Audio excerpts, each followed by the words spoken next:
क्यों वापस लिए अडानी ने 20,000 करोड़ के एफपीओ? फोर्ब्स की रिपोर्ट में एफपीओ वापस लेने पर बड़ा खुलासा। क्या एफपीओ वापस लेने के पीछे भी कोई गड़बड़ झाला है? एक रिपोर्ट और एक बड़ा साम्राज्य धराशायी हो गया।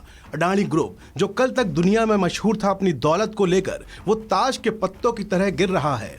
दुनिया के अमीरों की लिस्ट में जो शख्स अर्श पर था, वो देखते ही देखते फर्श पर आ गया।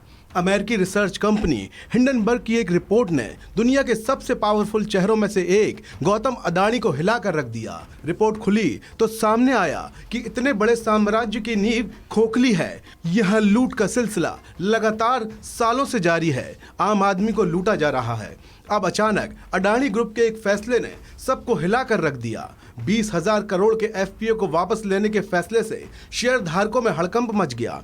फैसला ऐसा था जिस पर भरोसा करना हर किसी के बस में नहीं था। यही वजह है कि गौतम अडानी को सबके सामने आकर बताना पड़ा कि आखिर इतना बड़ा फैसला क्यों लिया गया है। It is important for me to confess that whatever little I have achieved in life is due to the faith and trust reposed by them.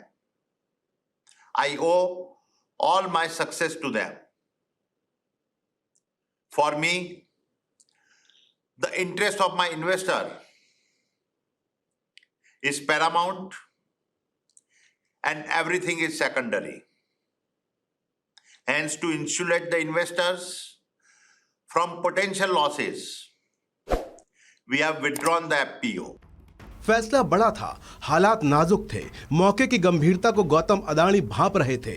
यही वजह है कि किसी और को सामने करने की बजाय वो खुद आए और बताया कि फैसला शेयर धारकों के हित में लिया गया है, जिससे उन्हें कोई नुकसान न हो। अडानी के इस बयान पर उनके शेयर धारक या ग्राहक भरोसा कर ही पाते कि उससे पहले फोर्ब्स की एक रिपोर्ट ने बाजार में फिर से तहलका मचा दिया। 20,000 करोड़ के एफपीओ वापस लेने के मामले में फोर्ब्स की रिपोर्ट में कहा गया है कि गौतम अडानी खुद अपने एफपीओ में दांव लगा रहे थे। रिपोर्ट के दावे के अनुसार अडानी एंटरप्राइजेस के एफपीओ को मैनेज करने के लिए जिन 10 कंपनियों को रखा गया था, उनमें से 2 कंपनी ऐसी भी हैं जिनके बारे में हिंडनबर्ग ने अपनी रिसर्च रिपोर्ट में कहा था। लंदन की निवेश फर्म एलेरा कैपिटल की सहायक company Elara capital India private limited और दूसरी कंपनी भारतीय brokerage firm Monarch Networth capital है, जो अडानी एंटरप्राइजेस की बिक्री के ऑफर एग्रीमेंट में बताए गए 10 अंडरराइटर्स में से 2 थीं। हिंडनबर्ग रिसर्च के आरोपों को माने तो एलेरा कैपिटल का इंडिया अपॉर्चुनिटीज फंड के पास अडानी कंपनियों में $3 अरब के पब्लिकली शेयर हैं। इसमें अडानी एंटरप्राइजेस के शेयर भी शामिल हैं। यहाँ गौर करने वाली बात यह है कि हिंडनबर्ग ने कहा था कि भारतीय नियमों की अनदेखी कर ये कंपनी अडानी की स्टॉक पार्किंग एंटिटी में से एक के रूप में काम करती हैं। फोर्ब्स की रिपोर्ट का मतलब साफ है कि अडानी ग्रुप अपने ही शेयर को खरीद रहा था।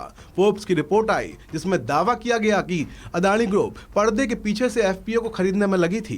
फोर्ब्स की खबर में जिस तरह तथ्यों का खुलासा किया गया, उसके बाद अडानी ग्रुप के पास एफपीओ वापस लेने के अलावा कोई रास्ता नहीं बचा था। इस खबर में अभी इतना ही। आप बने रहिए वन इंडिया के साथ।